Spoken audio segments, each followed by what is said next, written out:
La 9908e séance The du Conseil de sécurité est ouverte. 9908th meeting of the Security Council is called to order. L'ordre du jour The provisoire provisional de la agenda présente for this séance meeting est le is maintien de la paix maintenance et de la sécurité of de l'Ukraine. peace and security of L'ordre du Ukraine. jour est The adopté. agenda is adopted. Conformément à In l'article accordance 37 with du Rule règlement intérieur 37 of the provisoire du Council's Conseil, provisional rules of j'invite les procedure, représentants de I l'Allemagne, invite the de representatives la of Hongrie, Germany, de la Lettonie, Hungary, de la Latvia, Pologne, de la Poland, Roumanie et de Romania, l'Ukraine à and participer Ukraine à to la présente participate séance. in this meeting.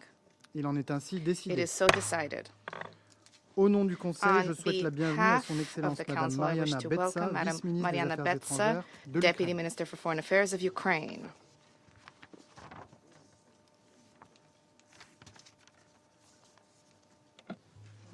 Conformément à l'article In 39 accordance du with règlement Rule intérieur provisoire 39 du of the Council's Conseil, provisional rules of j'invite les procedure, I intervenantes invite suivantes the à following briefers to participer à la présente participate séance. in this Madame meeting. Rosemary Madam DiCarlo, Rosemary secrétaire générale DiCarlo, adjointe aux affaires Undersecretary politiques et à General la for Political consolidation de and la paix, Peacebuilding et Affairs, Madame Joyce and Madam Joyce Msuya, Msuya, sous-secrétaire générale aux affaires Assistant humanitaires Secretary et General for coordinatrice Humanitarian Affairs adjointe and des Deputy secours d'urgence. Emergency Relief Coordinator.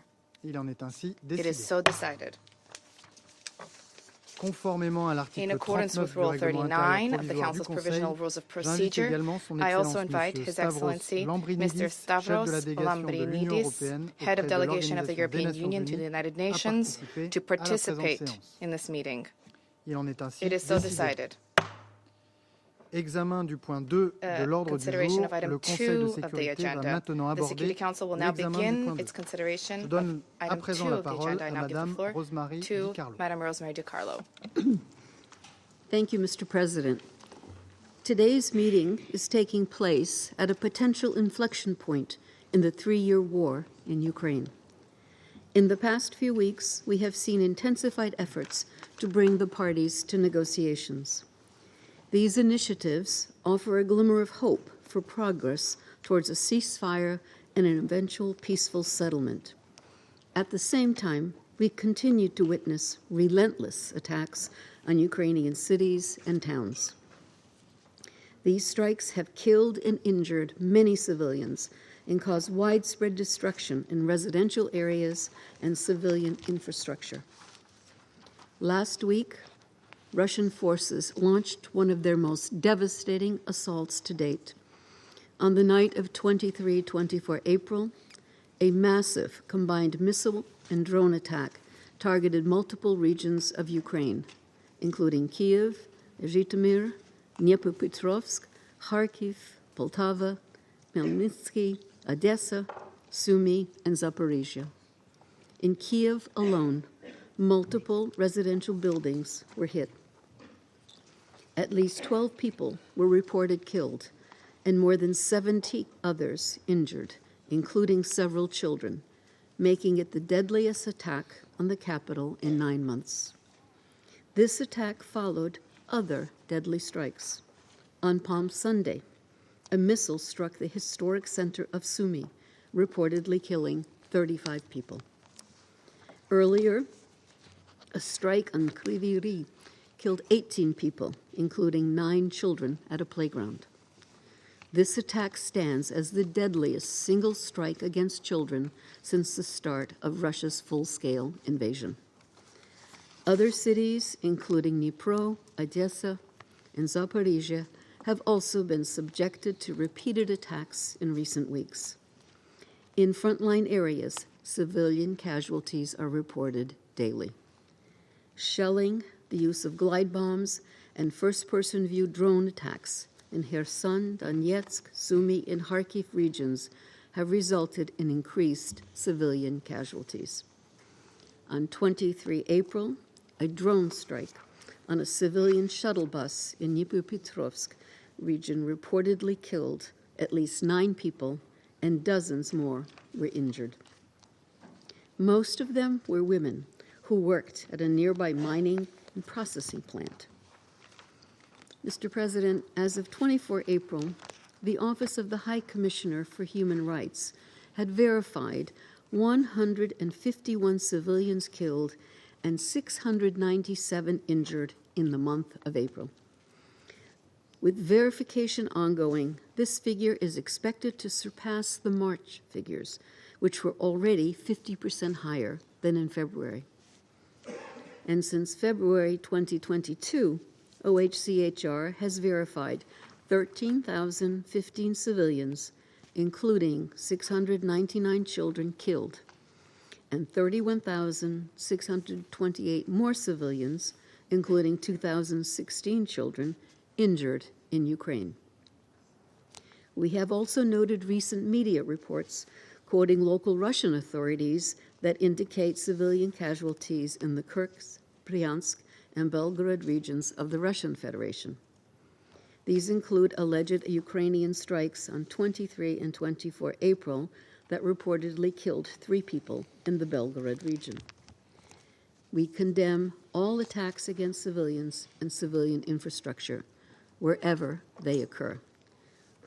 Directing attacks against civilians and civilian infrastructure is prohibited under international humanitarian law and must cease immediately. Mr. President, the Secretary General has called for de-escalation and a durable ceasefire in Ukraine. In this regard, we are encouraged by the diplomatic efforts underway. We take note of yesterday's announcement by the Russian Federation of a 72-hour truce planned for the period from 8 to 10 May. This follows a similar announcement by the Russian Federation on 19 April of a 30-hour Easter truce. After that announcement, Ukrainian authorities reportedly agreed to mirror any such steps, reiterating their earlier support for a 30-day ceasefire proposed by the United States. Regrettably, hostilities continued during Holy Week, with both sides accusing each other of violations. A month earlier, on 19 March, the Secretary General welcomed the separate announcements by the United States, the Russian Federation, and Ukraine regarding a 30-day moratorium on strikes against energy infrastructure and the resumption of negotiations on the safety of navigation in the Black Sea. Despite these commitments, however, attacks against energy infrastructure persisted. Nevertheless, diplomatic efforts continue. The UN remains engaged, particularly on the safety of navigation in the Black Sea, to support global food security and maintain vital supply chains strained by the war. The continued exchange of prisoners of war between Ukraine and the Russian Federation, including the largest to date on 20 April involving 500 prisoners, shows that with political will, diplomacy can yield tangible results even in the most difficult circumstances. Mr. President, as we approach the 80th anniversary of the end of the Second World War, we are reminded with even greater urgency of the centrality of the Charter of the United Nations and international law in safeguarding peace and security. The Russian Federation's full-scale invasion of Ukraine stands as an egregious challenge to these fundamental principles, jeopardizing stability in Europe and threatening the broader international order. The war in Ukraine is a war of choice. What is needed now is a full, immediate, and unconditional ceasefire as a critical first step towards ending the violence and creating the conditions for a just, comprehensive, and sustainable peace. A peace that fully respects Ukraine's independence, sovereignty, and territorial integrity within its internationally recognized borders in accordance with the UN Charter, international law, and relevant UN resolutions. The United Nations remains prepared to support all meaningful efforts towards this end. Thank you. Je remercie Mme I thank DiCarlo Madam de son DiCarlo exposé for et her je donne à briefing, présent la and I give parole the à floor Mme Joyce to Madam Joyce Msuya. Thank you, Mr. President. Mr. President, I welcome the opportunity to brief the Council on Ukraine today, along with Undersecretary General DiCarlo. Since our last briefings in March and April, the humanitarian situation has worsened despite ceasefire opportunities. As peace talks continue, the human toll of the war is intensifying with relentless attacks, killing and injuring civilians, including children. Civilians are living under constant threat, especially in frontline regions like Kharkiv, Kherson, Dnipro, Donetsk, Zaporizhia, and border communities in Sumy. Waves of missile and drone strikes in densely populated areas continue to cause mass civilian casualties and damage or destroy apartment buildings, schools, hospitals, and other critical infrastructure. We are particularly concerned about the use of cluster munitions because of their notorious wide area, indiscriminate, and long-term effects that have led more than 100 states to prohibit them. On 24th April, the Russian Federation launched a large-scale coordinated attack on Kyiv city and at least 8 other regions of Ukraine. According to the UN Human Rights Office, at least 9 civilians were killed in Kyiv and 90 were injured, including 12 children. 44 people were hospitalized. Over this past weekend and even yesterday, hostilities continued along the front lines, resulting in further civilian casualties and damage to infrastructure. Donetsk region is most heavily impacted. Mr. President, so far this year, not a single day has passed without civilians being killed or injured in attacks. In the first 3 months of the year, OHCHR verified 2,641 civilian casualties, nearly 900 more than during the same period in 2024, and over 600 more than early 2023. From 1st to 24 April, 848 civilian casualties were verified by OHCHR, marking a 46% increase compared to the same period last year. The verification process is still ongoing, with casualty numbers expected to rise. The operating environment remains highly dangerous for humanitarian workers. From 1st of January to 23rd April, there were 38 verified security incidents impacting humanitarian staff within 20 kilometers of the front line. This has left 3 aid workers dead and 21 injured while delivering life-saving assistance. Mr. President, as this war continues, millions of lives are impacted daily. Essential services are disrupted and humanitarian needs deepened. Attacks on healthcare services and health facilities are crippling access to maternal care. Pregnant women are now giving birth amid blackouts, medicine shortages, and under attack, with a 12% rise in birth complications reported by health workers. For many expectant mothers, basic life-saving care is simply no longer available. Strikes on schools continue to deprive children of safe education. According to OHCHR, 129 education facilities were damaged or destroyed during the first 3 months of the year. Due to ongoing hostilities, at least 600,000 school-age children are compelled to learn remotely, separated from friends and teachers, and risk falling behind in their studies. Hostilities have driven further displacement.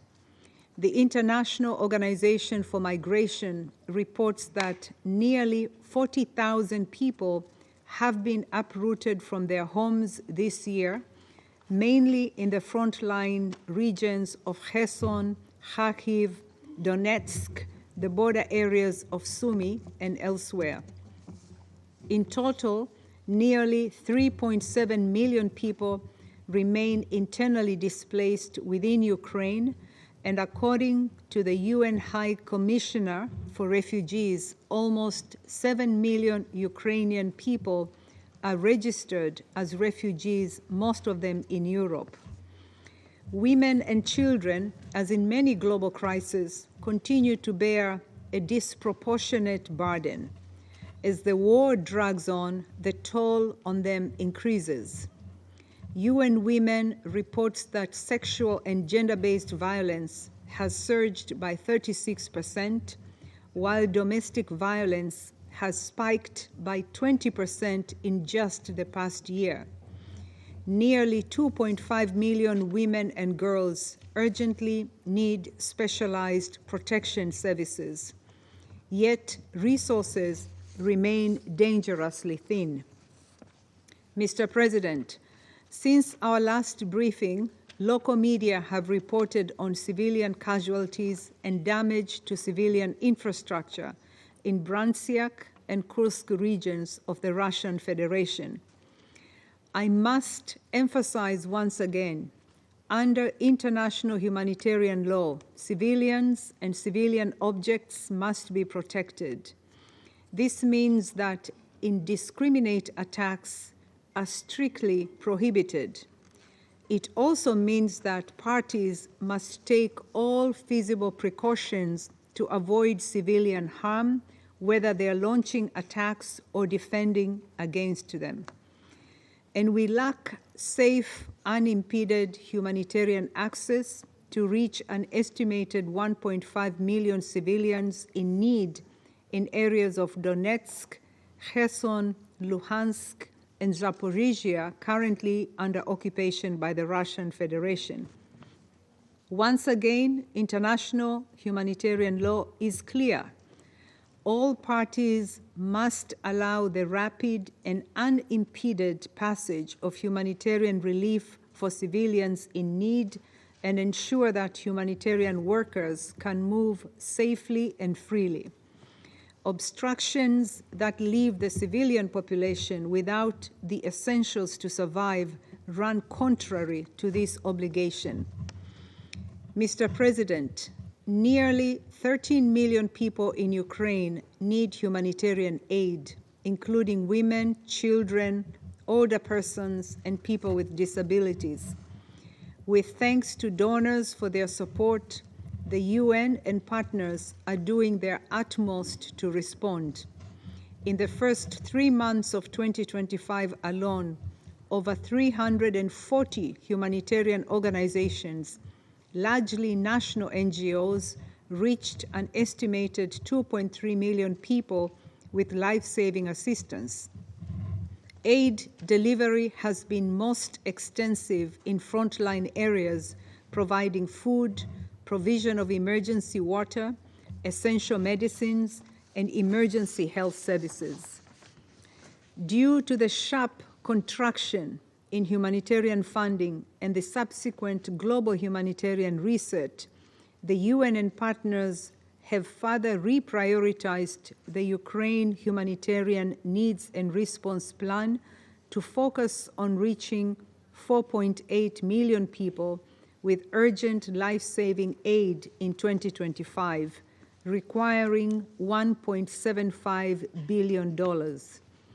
The objective is to reach those most at risk and most in need, centering on 4 core response priorities: people near the front line, evacuations, emergency response after strikes, and aid to the most vulnerable among the internally displaced people. Without increased support, even prioritized life-saving efforts are at risk. Every contribution matters. Mr. President, I reiterate our earlier calls to this Council for urgent collective action on Ukraine.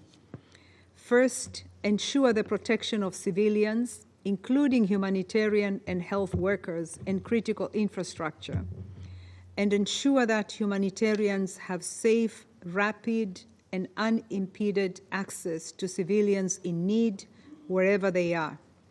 Second, scale up financial support. Underfunding is forcing critical programs to scale down, even as the operational environment becomes more complex and dangerous. Additional resources are needed now to save lives and sustain assistance. Third, achieve a just peace.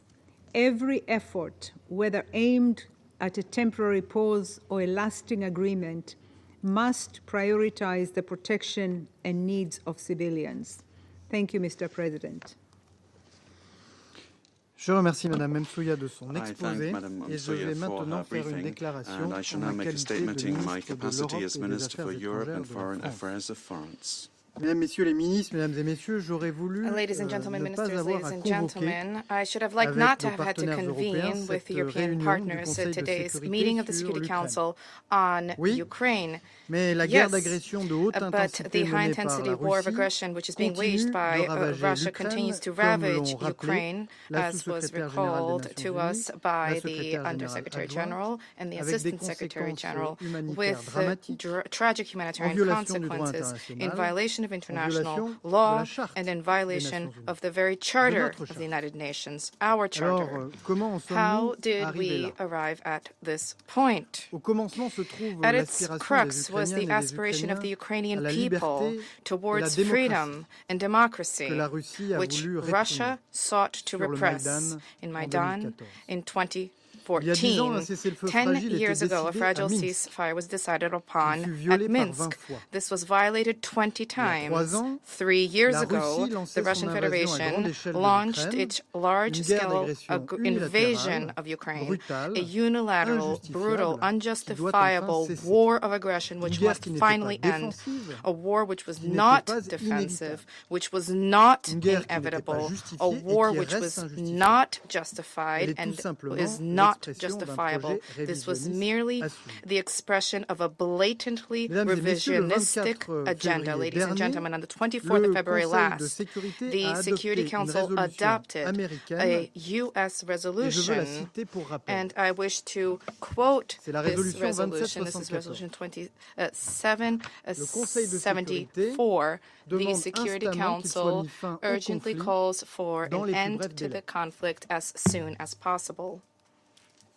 Qu'a fait l'Ukraine depuis le What 24 did février Ukraine dernier? do since the 24th February Bien, le 9 last? mars, On the 9th of l'Ukraine a March, accepté le Ukraine principe d'un accepted the cessez-le-feu principle complet of a et sans comprehensive condition, ceasefire without conforme à la conditions résolution in accordance with 2774, Resolution démontrant sa bonne 2774, volonté et son thereby souhait demonstrating sincère its goodwill de cheminer and vers la sincere paix. desire to head Et qu'a fait la towards Russie peace. And what did depuis Russia le do 24 février since the dernier 24th of et l'adoption February de la last and the résolution adoption of Resolution 2774? Eh bien, elle a poursuivi 2774? ses crimes de guerre, Russia ses crimes pursued contre its l'humanité en war frappant crimes, les crimes against infrastructures humanity by et striking en against prenant pour infrastructure cible and des by civils, des targeting femmes et des enfants, civilians, des women, travailleurs and humanitaires. children, as well as humanitarian Et alors workers. qu'elle viole And as Russia intégralement has been le violating droit the international, entirety of la international Russie voudrait law, nous faire croire qu'elle est dans son Russia droit, has que been les trying to show territoires us that it has ukrainiens been doivent lui entitled to do so. revenir It was au a nom right du to do so, that principe Ukrainian territory needs to be d'autodétermination. absorbed into Mais it c'est un based on the dévoiement. principle of Cela self-determination. est faux. But this Ce qui est is vrai, c'est que false. la It's a Russie viole la smokescreen. What is souveraineté et true is that l'intégrité Russia territoriale is de l'Ukraine, violating Ukraine's c'est que la sovereignty and Russie territorial agresse integrity. son voisin Russia is et que waging dans cette guerre aggression against its d'agression, elle neighbor viole in le this droit war of international et aggression. le droit It's international violating humanitaire. international law, Tout le monde violating le voit, international humanitarian law. tout le monde le Everybody sait. sees this. Et Everybody aujourd'hui, is le aware of seul this. And obstacle today, the au sole cessez-le-feu obstacle désormais, to the le ceasefire, seul now obstacle à the l'application de sole la obstacle to the résolution implementation of Resolution 2774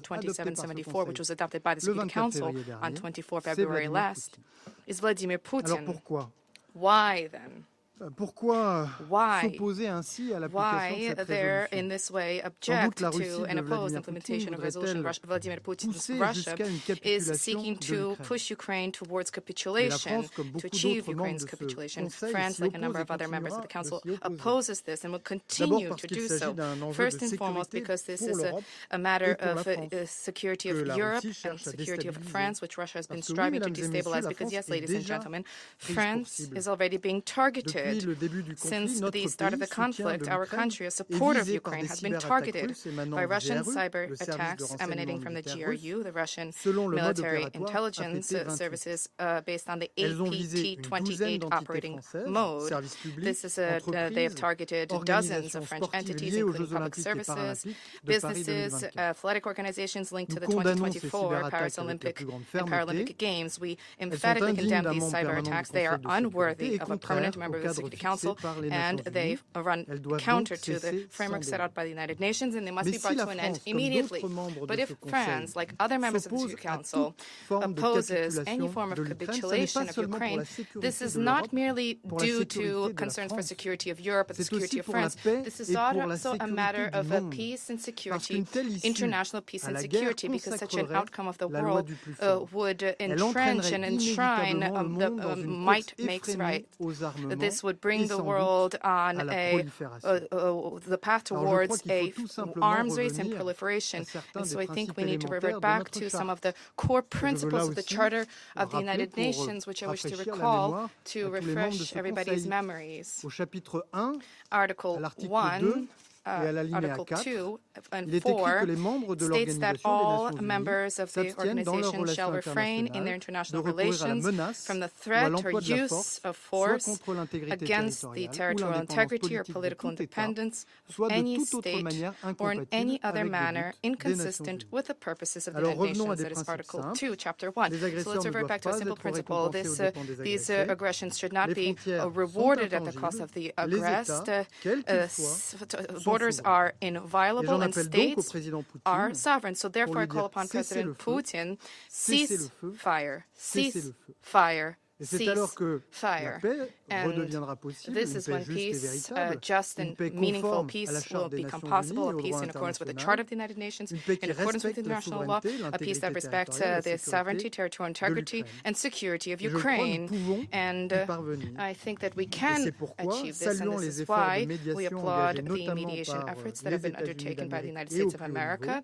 at the La France highest souhaite level que ce inter alia. Conseil puisse France exiger cherishes the hope that the unanimement Council will un unanimously cessez-le-feu demand complet, a immédiat comprehensive, et immediate, sans condition. unconditional Je veux dire par là le ceasefire, silence des armes. Meaning the silencing Je vous of the remercie weapons. et je reprends Thank mes you, fonctions and I de président resume du my Conseil duties as et donne President maintenant la of the parole à Council, son and I give the Excellence floor Madame Barbara to Her Svokelj, Excellency Madame Barbara secrétaire générale Svokelj, au ministère des Affaires étrangères Secretary et General, européennes de Minister la for Slovénie. Foreign and European Affairs of Slovenia.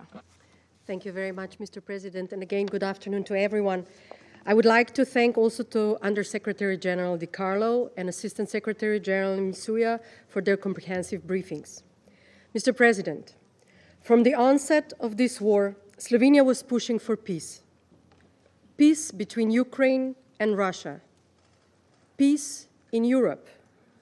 And not just any kind of peace, but a just and lasting peace firmly anchored in the UN Charter and its principles of independence, sovereignty, and territorial integrity. There can be no winner in wars like this one, and no loser. There are only victims, and we cannot afford international law becoming one. After years of fighting, destruction, and suffering, there is finally an opportunity to make peace. We remain hopeful that the US initiative will produce results. If we want lasting peace in Europe, reaching a full and unconditional ceasefire needs to follow through as soon as possible. Ukraine has agreed to it weeks ago, and I call on Russia to follow suit. Moreover, Slovenia would like to caution against unilateral action with regard to a ceasefire in Ukraine, as it serves little else than removing us further away from a comprehensive end to the war. While Slovenia welcomes any pause in fighting that gives relief to civilians, like the one announced for early May, I underline a very simple fact. There will be no progress without both parties playing their part. There was little clarity about the terms of the moratorium on energy infrastructure strikes or the Easter ceasefire, with numerous claims about violations by both sides. This indicates that we need a verifiable, comprehensive, and lasting ceasefire that will pave the way to negotiations on enduring peace in Ukraine. Mr. President, ceasefire might be the necessary first step towards peace, but in itself, it's not enough. We are witnessing a surge in civilian casualties. Russian missiles and drones have been hitting residential areas, causing death and destruction in Kryvyi Rih, Sumy, Kyiv, and other Ukrainian cities. While we push for peace in this chamber, throughout Ukraine, civilians are being buried under rubble. Schools are being leveled to the ground, and physical integrity of nuclear facilities is being threatened. While we discuss drone attacks, grave violations of international law remain unpunished, and Ukrainian children remain displaced and deported. If we want peace to last, all perpetrators of war crimes and crimes against humanity must be held accountable. On a related note, Slovenia hopes that peace negotiations will comprehensively address the question of returning prisoners of war and forcibly transferred Ukrainian children to their homes. Mr. President, the pursuit of just and lasting peace in Ukraine, in the Council and elsewhere, remains a priority for Slovenia. Ukraine is not hesitating when it comes to peace, and this Council shouldn't either. I thank you. Je remercie son Excellence Madame Svokel de sa déclaration et donne maintenant la parole à son Excellence Lord Ray Collins of Highbury, sous-secrétaire d'État parlementaire au ministère des Affaires étrangères, du Commonwealth et du développement du Royaume. President, I would also like to thank Under-Secretary General DiCarlo and Assistant General Secretary Msuya for briefing us on the grim situation in Ukraine. Since Russia's invasion over 3 years ago, this Council has met many times to discuss the death, destruction, and misery Russia unleashed on Ukrainians. It has displaced over 3.5 million people within the country, and almost 7 million have sought refuge abroad, leaving over a third of the population in dire need of humanitarian help. And its consequences have been felt far beyond Ukraine too, sending food and energy prices soaring, which has hit the most vulnerable around the world the hardest. We welcome the United States' efforts to end this war, yet it is impossible not to reflect on the sheer scale of the crisis, including the shocking attack on Kryvyi Rih, in which 20 people were killed earlier this month. 9 children lost their lives that day, and the United Nations reported that this was the largest number of children killed in a single strike since the start of the invasion. Civilian casualties have increased by 50% since February, and over 10,000 missiles and drones have been fired into Ukraine since the start of the war. Such brutality has sadly continued from the revolting strike in Sumy on Palm Sunday to the missiles raining upon Kharkiv and Kyiv. We do not see or do not need more evidence to prove that Putin is not serious about peace. Putin's latest announcement for a temporary ceasefire yet again rings hollow. We need only to look to the 30-hour pause in fighting over Easter as an example, during which there was no indication that a ceasefire on the front line was observed. President, I think we can all see through this pretense. Russia must declare a ceasefire now, not in a day, not in a week, Ukraine stands ready to go the whole way, a durable and full ceasefire right now. So why wait? Why only for 72 hours? If Putin was truly serious, he would agree today to an immediate, full and unconditional ceasefire, just as Ukraine has done, not simply to announce a short pause from May the 8th. But Putin chooses not to. Compare that to Ukraine, which agreed to the United States ceasefire proposal over 40 days ago. Make no mistake, United Kingdom's commitment to peace is clear, as is the United Kingdom's commitment to stand by Ukraine in the face of Russian aggression. Together with our allies and partners, we must continue to work with Ukraine and speak up with one voice in Ukraine's support, because that remains the best way of achieving a just and sustainable end to Putin's selfish war. Thank you. Je remercie Son Excellence Lord Collins de sa déclaration et je donne maintenant la parole au représentant du Danemark. Merci, Monsieur le Président. Thank you, Mr. President. Minister Barrot, thank you for your presence at today's meeting. I also want to thank Under Secretary General DiCarlo and Assistant Secretary General Msuya for the briefings today. And I welcome the participation of Her Excellency, the Deputy Foreign Minister of Ukraine, in this meeting. Regrettably, Russia's deadly attacks on Ukraine continue unabated. Earlier this month, the attack on Sumy represented the single worst mass casualty attack on Ukraine's civilian population this year. As we've heard from our briefers, attacks continued across the country last week and over the weekend, destroying cities, destroying houses, and killing civilians.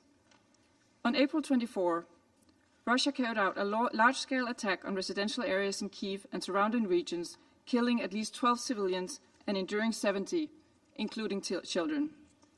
These are hardly the actions of a country that seeks peace. The facts speak for themselves. Russia invaded its neighbor in an unprovoked war in breach of international law, which continues to this very day. Ukraine did not encourage this war. Ukraine is not encouraging the continuation of this war. Ukraine is defending itself against an armed attack clearly prohibited under the UN Charter. And while Ukraine has no choice but to continue to fight for its sovereignty and its very existence, Russia has a choice. Russia could end the suffering today. But instead of this de-escalating, Russia is continuing attacks on Ukraine. It is hard to comprehend why one would seek war and destruction instead of peaceful coexistence. Ukraine has time and time again showed its desire for peace by accepting not only the 30-day ceasefire on energy infrastructure, but also a complete 30-day ceasefire without preconditions. Additionally, on Easter Sunday, President Zelensky proposed to abandon any strike with long-range drones and missiles on civilian infrastructure for at least 30 days. We now hear that Russia has suggested a 3-day ceasefire next week. Any pause in the devastating bombings in Ukraine is, of course, welcomed and needed, but there's an urgent need for an immediate and longer ceasefire, a full and unconditional ceasefire, just as Ukraine has agreed to. We now need to see concrete and genuine steps from Russia. Mr. President, Denmark will continue to stand with Ukraine for as long as it takes. We stand firmly behind Ukraine's sovereignty and territorial integrity. These principles are enshrined in the UN Charter. This is also the position of the majority of UN members. They have collectively and clearly condemned Russia's illegal attempt to change internationally recognized borders by force. This was the case every time the General Assembly has debated this matter, most recently 2 months ago on the 3rd anniversary of the full-scale invasion. Denmark supports any serious and general efforts to achieve a just, comprehensive and lasting peace that respects the principles of the UN and secures Ukraine's independence, sovereignty and territorial integrity, Ukraine, but also Europe. We welcome the progress made at the London meeting between the E3, Ukraine and the United States, and it is important that these processes continue. Mr. President, we need to ensure a just end to this senseless war as soon as possible. I thank you.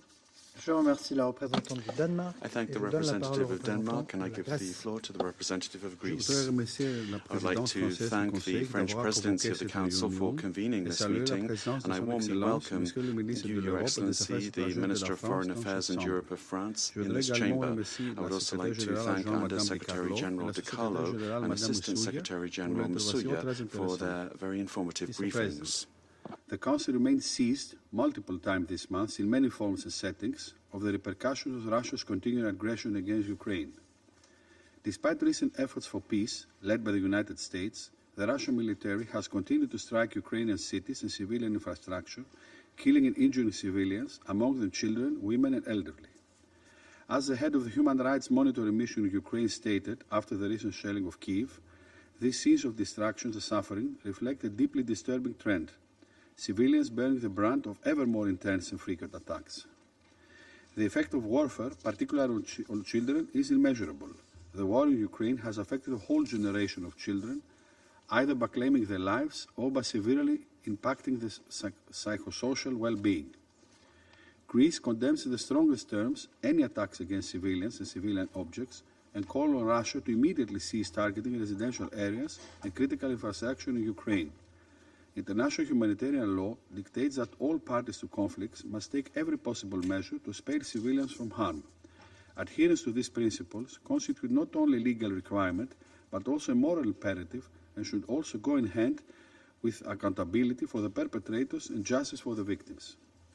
Mr. President, the time for peace has come and it is long overdue. Greece has supported the partial ceasefires with regard to energy infrastructure in the Black Sea. Yet a major step towards peace would be a full, immediate and unconditional ceasefire in line with what was agreed by the United States and Ukraine more than a month ago. We regret that Russia did not join the agreement, raising questions about its intentions and sowing further mistrust. At the same time, positive developments, though limited and scarce, should be commended.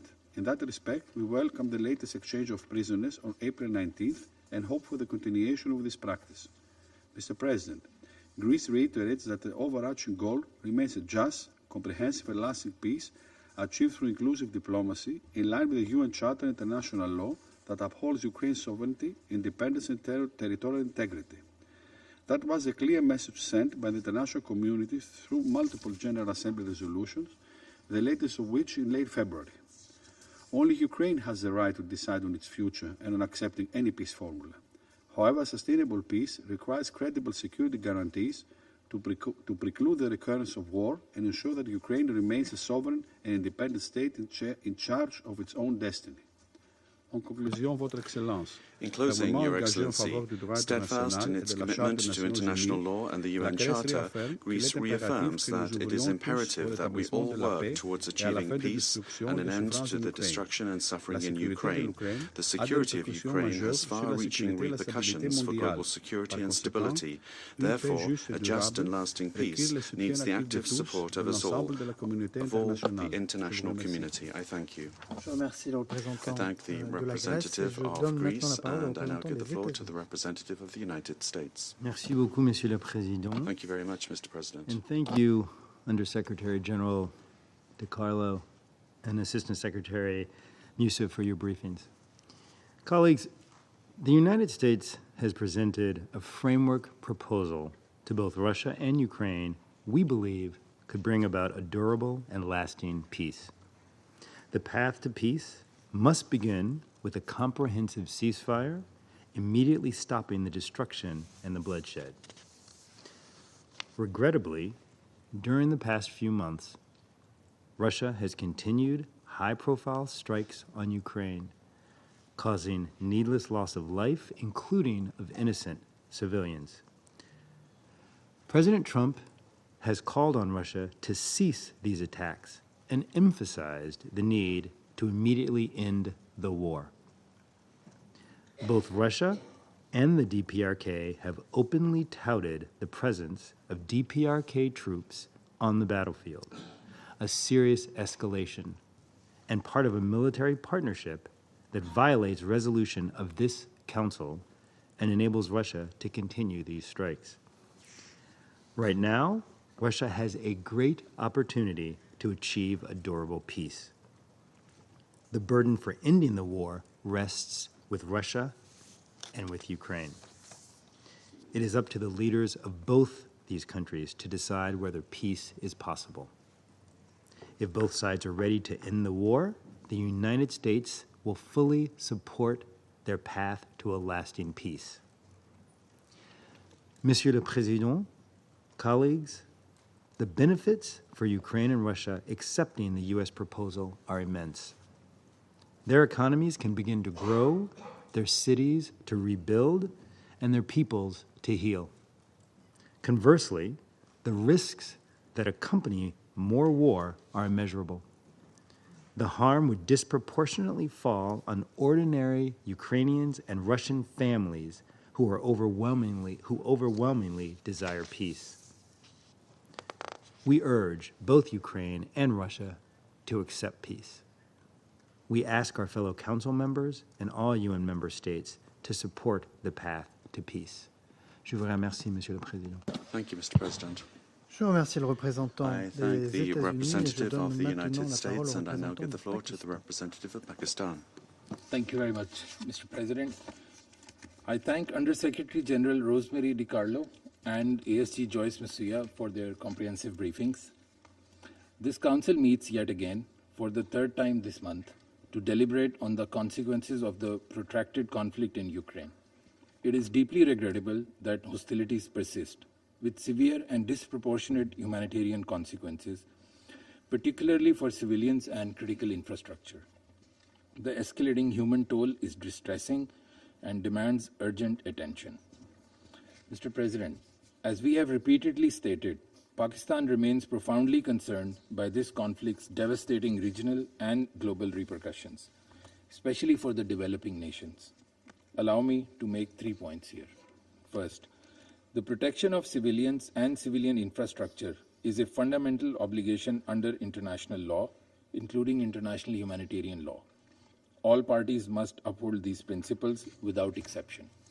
Second, Pakistan steadfastly believes that dialogue and diplomacy, not hostilities, offer the only viable path for resolving this conflict.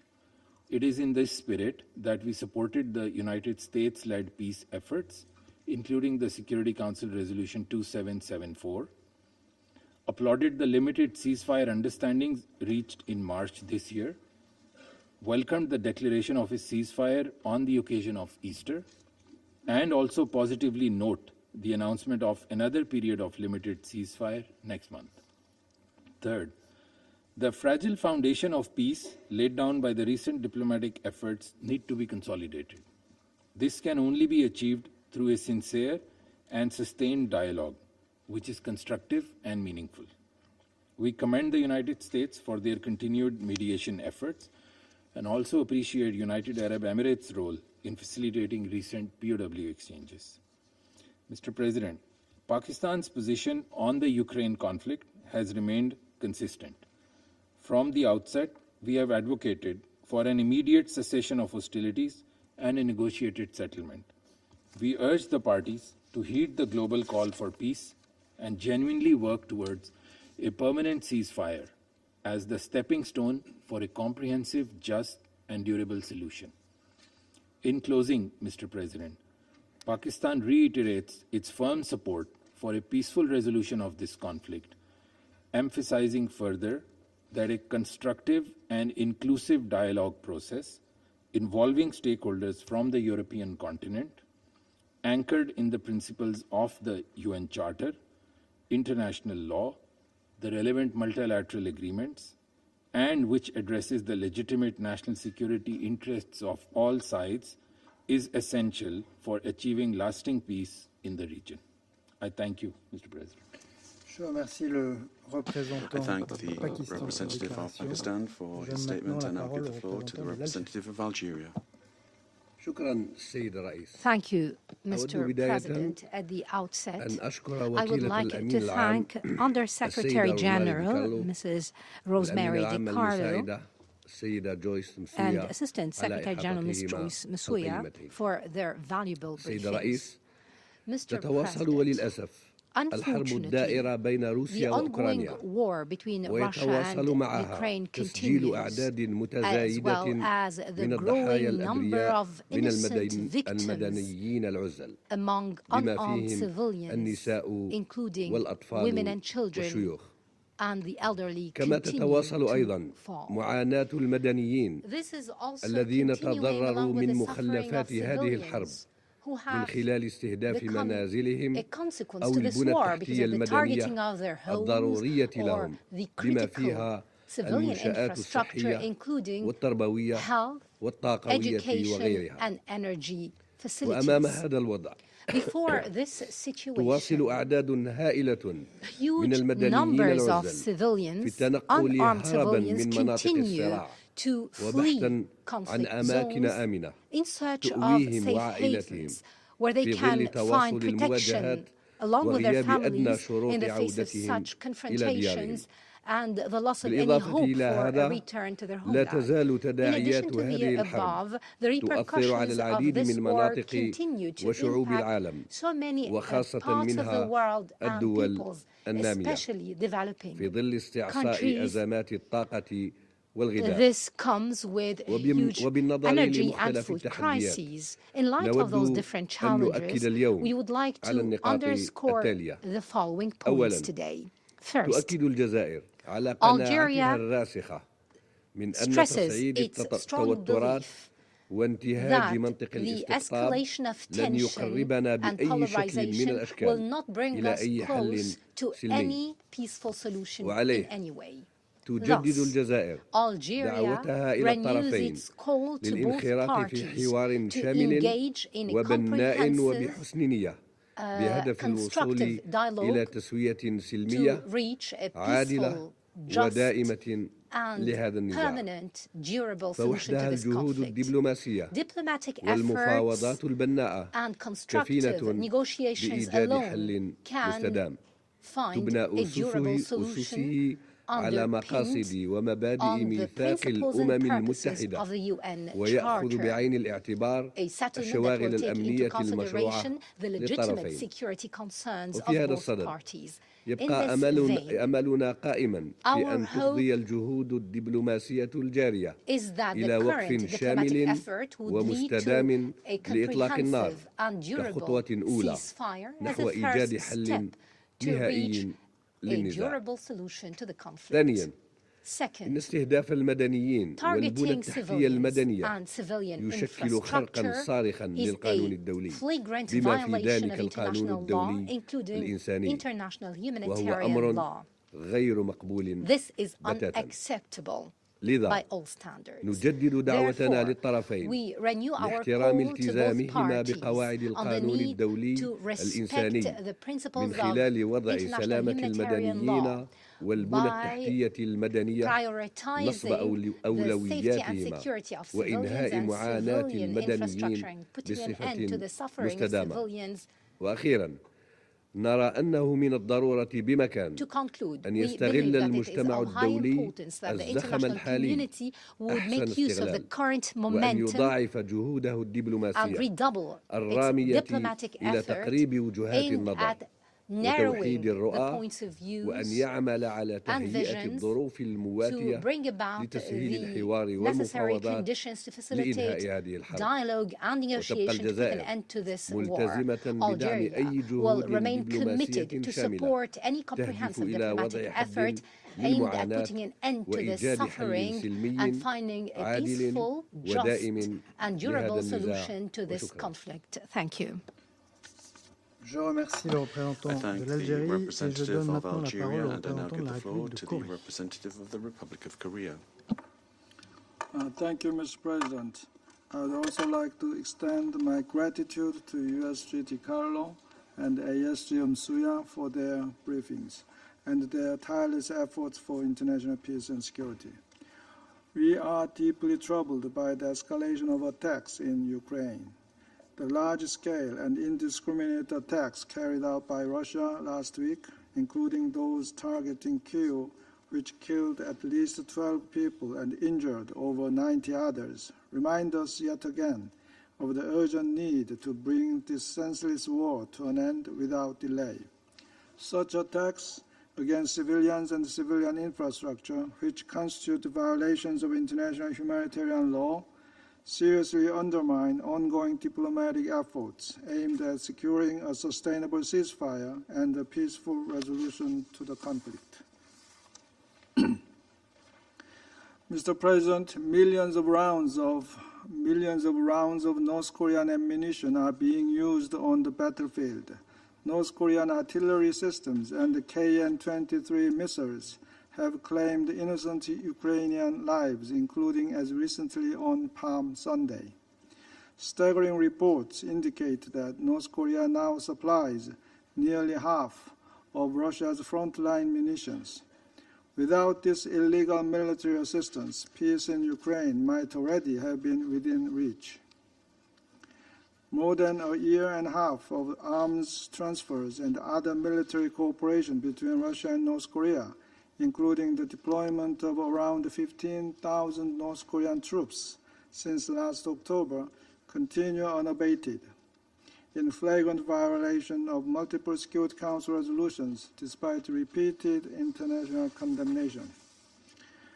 Russia and DPRK had consistently denied the deployment of North Korean troops, but have now recently officially admitted it.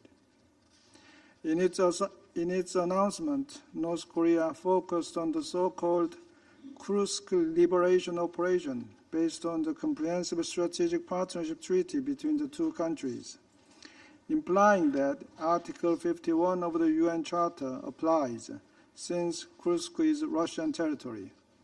Such a preposterous attempt for this justification is offensive and deeply regrettable. Mr. President, the Republic of Korea supports all efforts to swiftly end this war. We note all recent diplomatic engagement led by the United States, including those held in Washington, Paris, London, and Moscow. And we express our hope that these efforts will lead to a lasting peace, one that respects the spirit and the principles of the UN Charter. We underscore once again the imperative for an immediate and full freeze of hostilities on all battlefronts. Partial, sectoral, or time-constrained ceasefire will be of no significant value. The repeated mutual accusations of ceasefire violations during the recent Easter period reflect just how fragile and difficult even short-term ceasefires can be. Recent various back-and-forth ceasefire offers must not serve as tools for political calculation. Predictions that the consequences could be even more severe if current diplomatic efforts falter are alarming, especially as reports warn that both sides are preparing for an intensified spring-summer offensive. Continued hostilities will be disastrous, only leading to further civilian suffering, more human casualties, including young soldiers on both sides, deeper societal scars, and protracted global economic repercussions and geopolitical divide. In conclusion, Mr. President, the Security Council must remain united and resolute in its support for all efforts to bring this war to an end. The Republic of Korea will continue to cooperate with the international community for the restoration of peace and post-war construction in Ukraine. Thank you, Mr. President. I thank the permanent representative of the Republic of Korea for your statement, and now give the floor to the representative of Somalia. Mr. President, let me begin by thanking Under-Secretary General DiCarlo and Assistant Secretary General Msuya for their comprehensive briefing. The humanitarian situation described by the briefers remain deeply concerning, with over one-third of the Ukrainian population now requiring humanitarian assistance. Systematic attacks on civilian infrastructure continue to exacerbate the situation, with millions affected by the destruction of housing, energy facilities, and essential services. My delegation takes note of the announcement by the Russian Federation of a 72-hour ceasefire in Ukraine scheduled from May 8th through May 10th. We view this temporary cessation of hostilities can be a potential catalyst for the U.S.-led diplomatic engagements and support any effort that can transform this brief pause into more sustained peace. In that vein, we encourage all parties to, first, uphold international humanitarian law obligations and prioritize the protection of civilians and critical infrastructure. Second, ensure robust implementation of any ceasefire agreement with clear verification mechanism that can build confidence between the parties. Third, maximize this window of opportunity to enable humanitarian access, particularly to those areas where civilian needs are the most acute. Fourth and final, use this momentum to engage in good faith to explore pathways toward more comprehensive ceasefire and substantive peace negotiations. Mr. President, to conclude, my delegation reaffirms our commitment to supporting initiatives that uphold international law, protect civilian lives and infrastructure, and advance diplomatic solutions. We believe that every opportunity for peace, however brief, must be seized and built upon. The path to peace requires the dedicated support and engagement of the entire international community. We stand ready to work with Council members to support all genuine efforts toward de-escalation and dialogue to bring just and lasting peace in Ukraine. I thank you, Mr. President.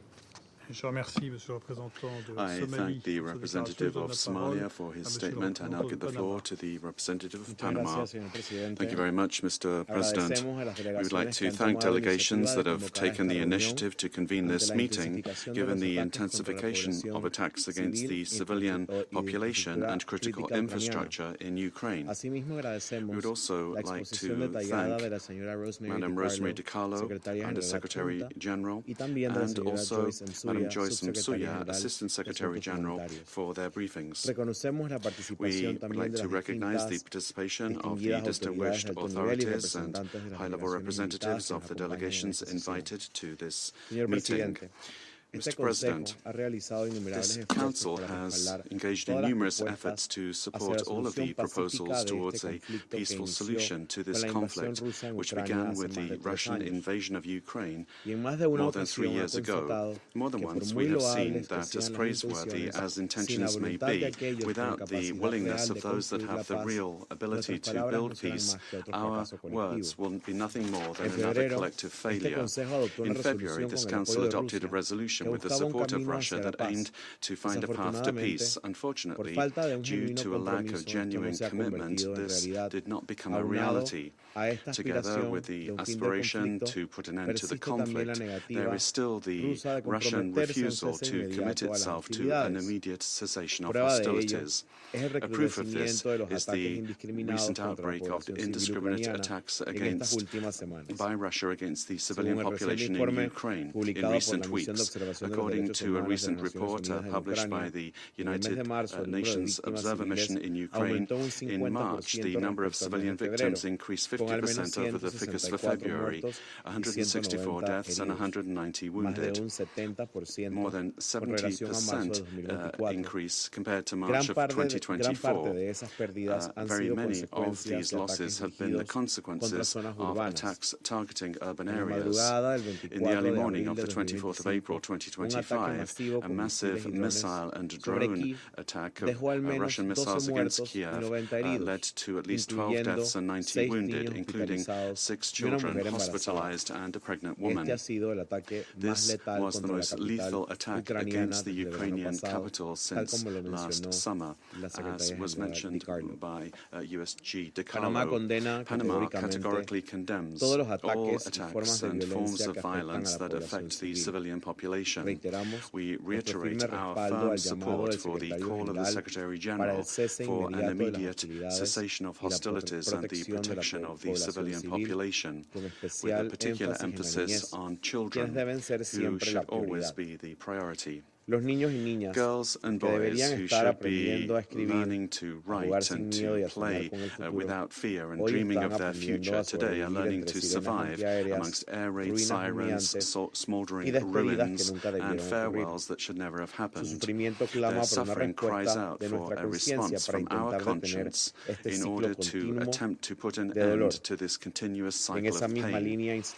We insist on the full, safe, unrestricted access for independent international mechanisms to verify the whereabouts of displaced children and to cooperate actively in the processes for family reunification under the supervision of competent humanitarian organizations and in line with the principles of child protection.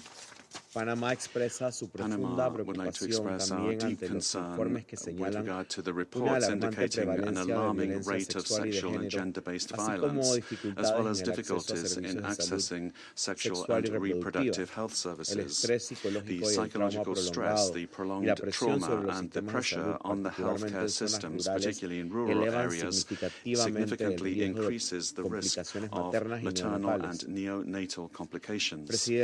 President, the effects of this conflict, which is the biggest in Europe, are global. The loss of so many human lives is unacceptable, incomprehensible, and it is intolerable. The international order is at a crossroads. Respect for the sovereignty and territorial integrity are principles of international law and constitute the only guarantee that the world does not return to an era where the strong impose their will because of their capacity to make war, and the weak have to admit defeat, even though their cause is a just one. Panama understands very well the fight of peoples who want to defend their sovereignty.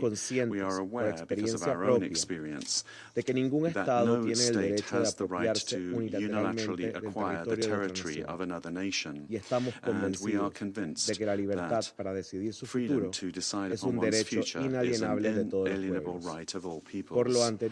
Because of all these reasons, we reiterate our support for all efforts aimed at bringing a just and lasting peace to this conflict, this hand in hand with full respect for the UN Charter and the sovereignty, independence and territorial integrity of Ukraine. The Russian and Ukrainian peoples are demanding maximum commitment and political will on the part of their leaders to ensure the implementation of a cessation of hostilities that is immediate and lasting, in order to achieve a future where peaceful coexistence is the guide for the development of these peoples. Thank you.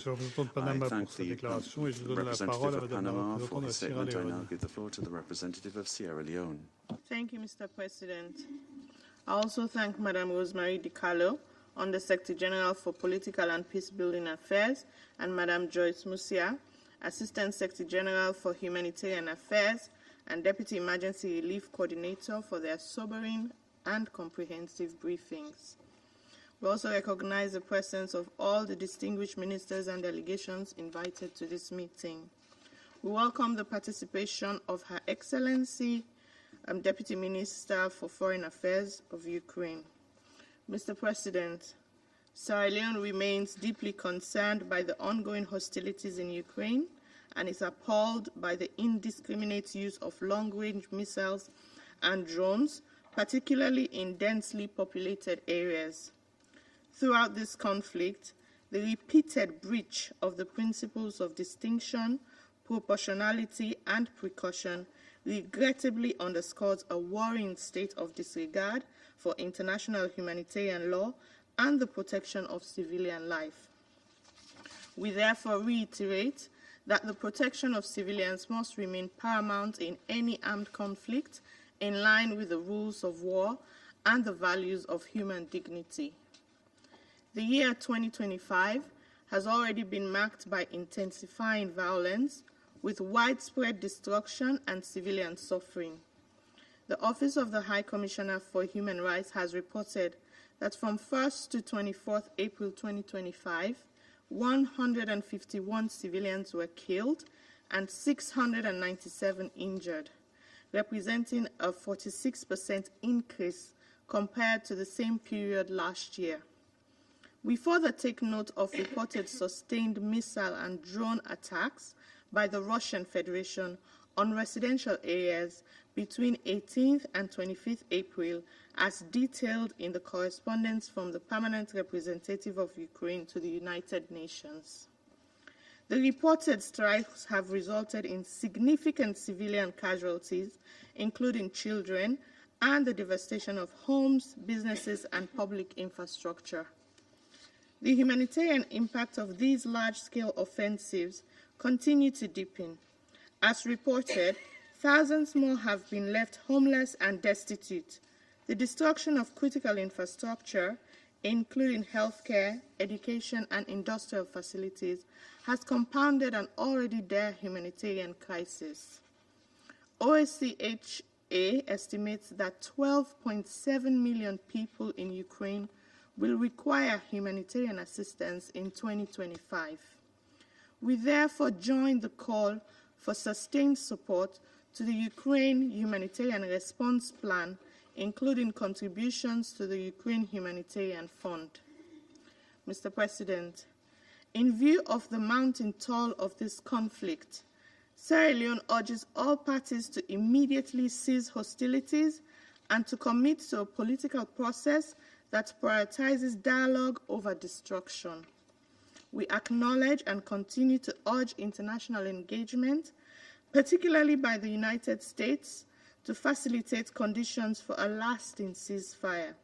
We welcome the recent direct meeting between President Donald Trump and President Volodymyr Zelensky in Rome, and hope that such high-level diplomacy will lead to tangible results on the ground. We also acknowledge efforts of European leaders and regional actors who continue to play a constructive role in supporting de-escalation and peace. We further urge the parties to agree to ceasefire initiatives and other confidence-building measures. A ceasefire is realized and respected. Such a cessation of hostilities could pave the way for further confidence-building measures and the revival of sustained negotiations. A durable ceasefire will be in the interest of both nations, not only to halt the tragic loss of life and destruction, but also to redirect national resources from warfare to development and recovery. The human and economic costs of this conflict continue to escalate. Ukraine, in particular, faces a massive reconstruction challenge, compounded by widespread contamination from landmines and unexploded ordnances across an estimated 139,000 square kilometers of its territories. A cessation of hostilities will also allow over 10 million displaced persons, men, women, and children, to begin returning home. The plight of these vulnerable populations, especially children, the elderly, and persons with disabilities, remains a grave concern. We also take this opportunity to urge for the immediate and unconditional return of Ukrainian children who have been forcibly removed or separated from their families. In closing, Mr. President, Sierra Leone reaffirms its commitment to a peaceful resolution of the conflict based on the principles of the United Nations Charter and international law. We call for full adherence to international law, in particular international humanitarian law, the protections of civilians and civilian infrastructure, unhindered humanitarian access for the delivery of life-saving assistance, and renewed diplomatic engagement toward a just and lasting peace. We stand in solidarity with efforts to achieve a cessation of hostilities, a path towards sustainable peace, and restoring the dignity and hope of the people of Ukraine and all those affected by this devastating conflict. I thank you.